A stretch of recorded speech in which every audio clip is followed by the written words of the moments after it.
Ayan, another celebration naman po sa Team EDSI. Unang-una, congratulations kay Kalinga Prab at saka sa mga sponsors, viewers, dahil nga po kung hindi dahil sa inyo ay hindi po marireach po itong goals po ng EDSI. So, naway patuloy po natin suportahan sila Kalinga Prab, Kuya Val at ang buong team. Huwag po natin skip ang kanilang ads para sa ganun po ay marami pa pong kababayan po natin ang kanilang malingap.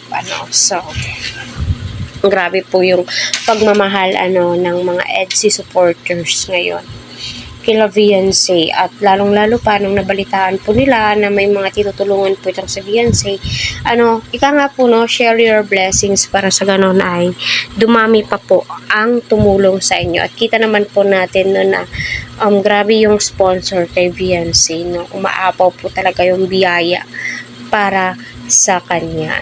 So, yun na nga po sa usapang celebration. Malamang napanood po yan ng mga sponsor at nagpapasalamat ang mga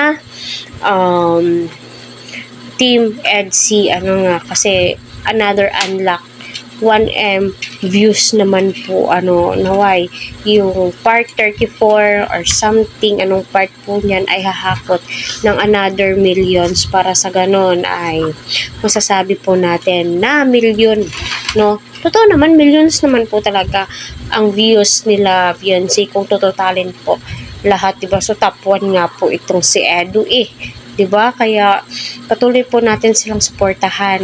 Abang-abang po tayo sa part 34 kasi baka ginagawa na po yung bahay ni Viancy. Alam naman po natin lahat na gagawin po lahat ni Kalinga Prab para kasi tag-ulan na din po, napaka-importante po yan kila Viancy. So excited na din po ang karamihan.